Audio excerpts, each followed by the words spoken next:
Today's objective is today will build my comprehension by building my fluency. I will practice using the strategy reread, reread, reread, especially out loud to help me improve my reading voice. Now, you might be thinking, Miss Garcia, I know we've talked about reading fluency before in second grade, but it's been a long time since we talked about our cafe menu, so I can't remember what reading fluency even means. Well, that's a great question. Reading fluency just refers to your ability to read smoothly, sounding just like you do when you talk. Now, you might also be wondering, Miss Garcia, what do you mean exactly when you say reading voice? I've never heard that before. Well, it's really interesting. Did you know that there are actually scientists who study second grade readers? That's amazing. Well, the research has shown that we all have reading voices in our heads. And sometimes it is the voice of the story or of a teaching book, a nonfiction book, or it's the voice of a poem. Sometimes it's a joyful voice or a surprised voice or an angry voice. But it's no longer our own voice or the voice of us when we started to read and we read like this. We can read, and we sounded like robots because we were always so distracted trying to decode so many new words. Now, our voice in our head in second grade is the voice of a smooth and fluent reader. Now, today we're going to be using this text called Island-Born, and it was written by Juno Diaz, who is an author from New Jersey, and we are going to be using this as our mentor text because it's a wonderful story about a girl who was researching all about where her family came from.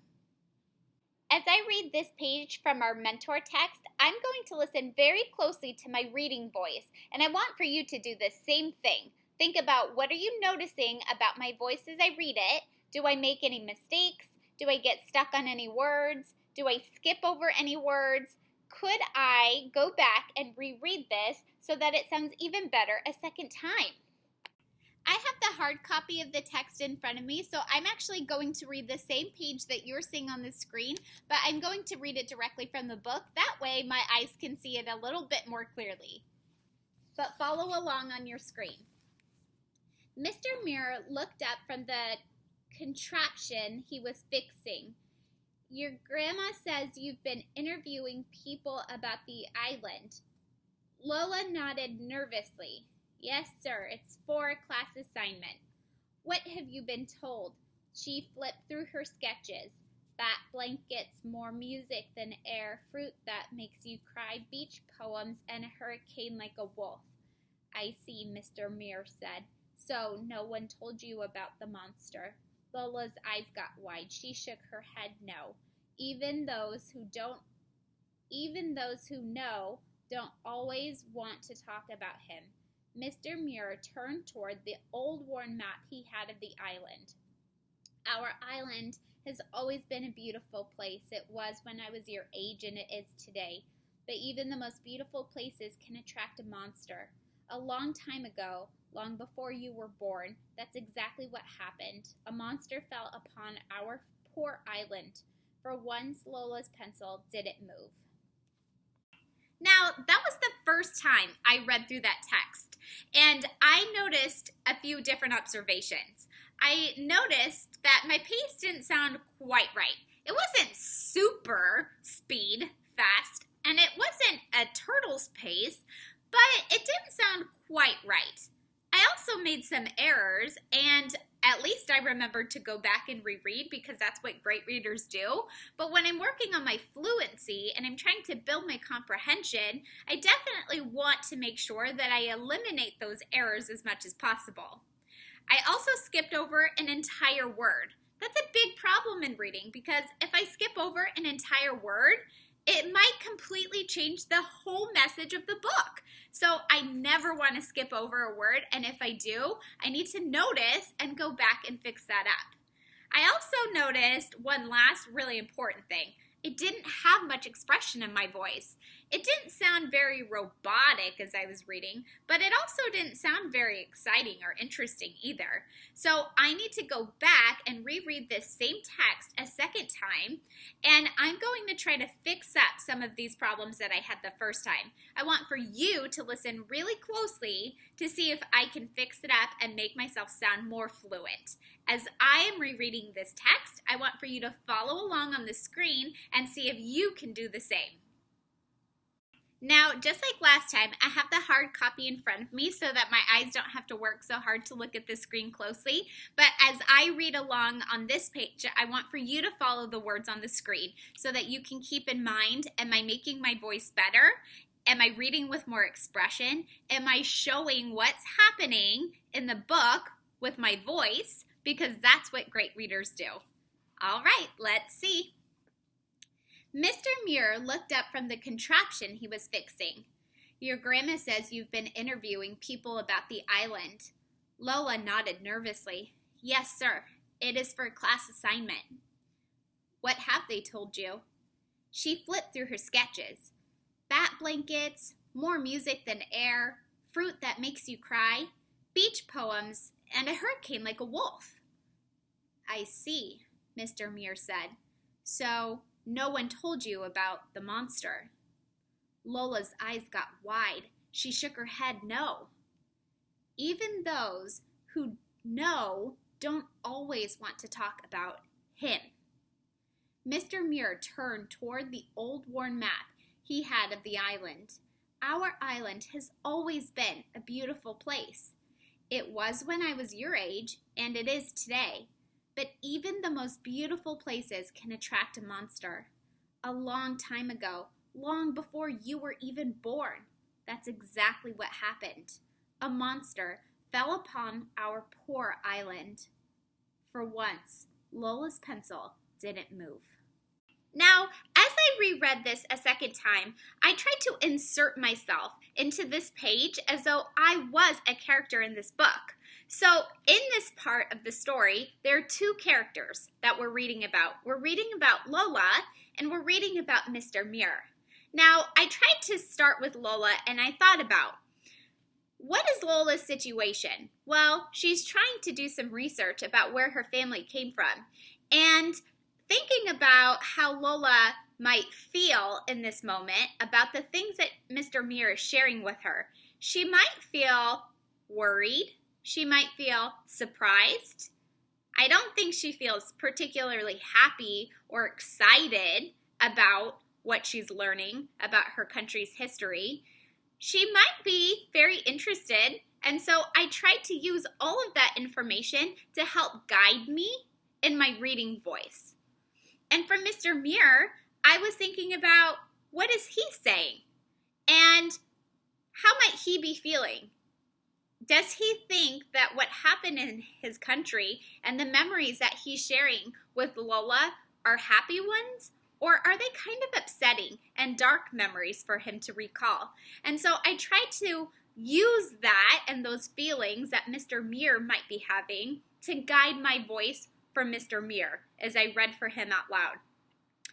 There are also some parts where neither character is talking, but the feelings that they're expressing in this part of the story still matter, because that is the tone or the mood of this book. As we're reading through this story, we're learning more and more that wherever they're from, their country has had kind of a dark past. And there's this monster that kind of took over and did, sounds like, not great things. And so we want that to help guide our reading voice. And so I reread it a second time using all of that information to help me be more expressive. And also, because I had read it a second time, I also was more accurate and more fluent. Remember, today's strategy is called reread, reread, reread. Now, I've read this text one time, I reread it a second time, and now I'm going to reread it one more time. So I will have read it 3 times by the end.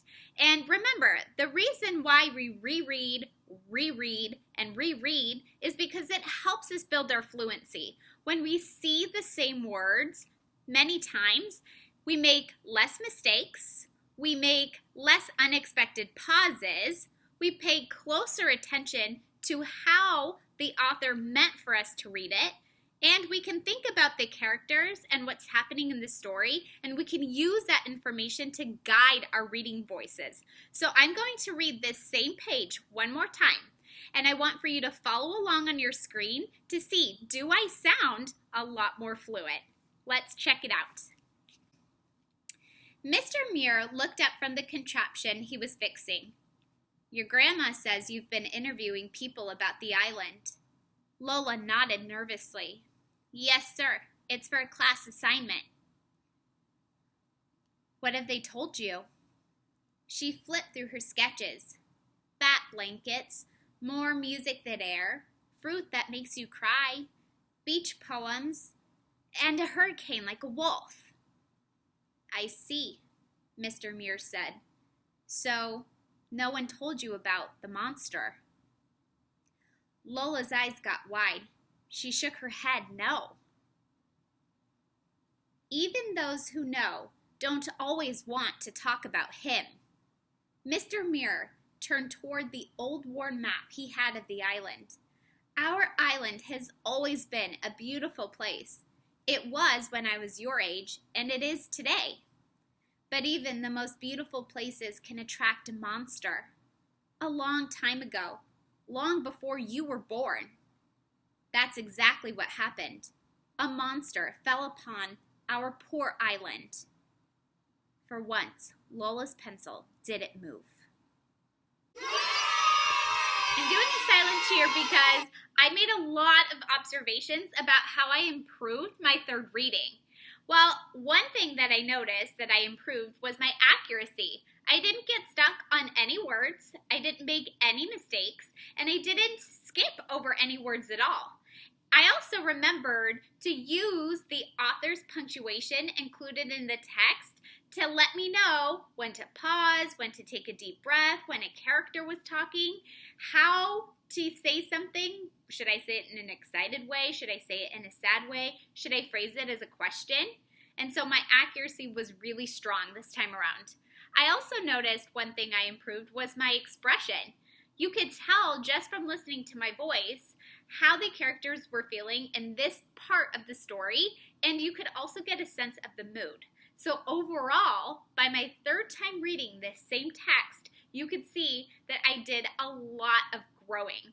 And one other thing that I noticed that I was super excited about is that at some points, I didn't even actually have to look at the words. My brain had just stored information about what words were coming next, and so I could make eye contact with my audience, which was super amazing. So by reading the same text multiple times, reread, we become a lot more fluent. Today's assignment is simple. You're going to start by choosing a text that you really enjoy reading because you're going to be reading it multiple times.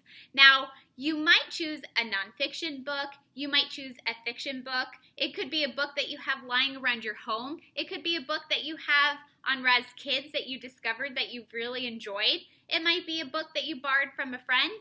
It could be a magazine article. Whatever the text is, it doesn't matter. It just has to be one that you really like. Now, once you have chosen your text, you're going to be practicing using our strategy of reading a text once and then reread 3 times all together, all the while working on building your fluency. Now, that means that you're improving your accuracy, so making less mistakes. You're working on building expression, so what's happening in the book that tells you about the mood of the story, and also thinking about how are the characters feeling in that part of the story, because that should all guide your reading voice. You want to make sure that you're paying close attention to punctuation. So if there are quotation marks, that means that characters are talking and that's the dialogue that's happening. If there's a period, you need to pause and take a breath. If there's a comma, you kind of chunk everything that comes before that comma together. Get to the comma, take a breath, and then keep going until you get to the end. If there's an exclamation mark, say it in an excited way. If there's a question, phrase it as a question. Use all of the clues that the author includes in the text to help guide you in your reading. This will all help you improve your reading voice. Now, you're not going to turn in anything to me today, and in fact, there's no reading log.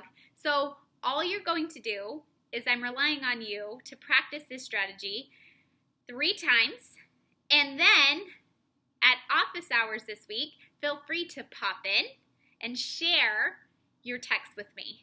Good luck!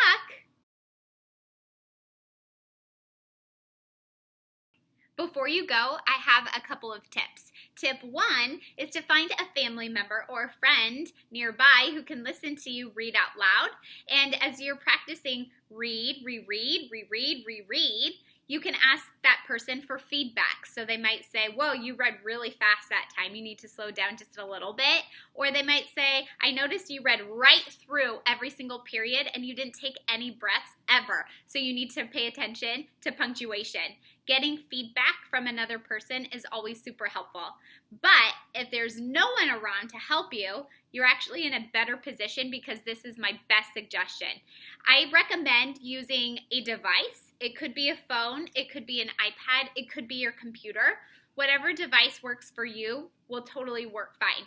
You just need to figure out where on your device you can record yourself reading out loud, and then you can go back and play it again and listen to all of the mistakes or challenges that you had the first time. Try to fix them in your second reading, record that second reading, listen to it again, see if you improved, figure out what you need to make better, and then try for that in your third reading. Listen to your final reading and see how much growth you went through in those 3 readings. So I suggest listening to yourself and giving yourself feedback. But if you don't have a device to record on, just ask a family member to listen to you, okay? Those are my 2 tips. Now, really this time, good luck.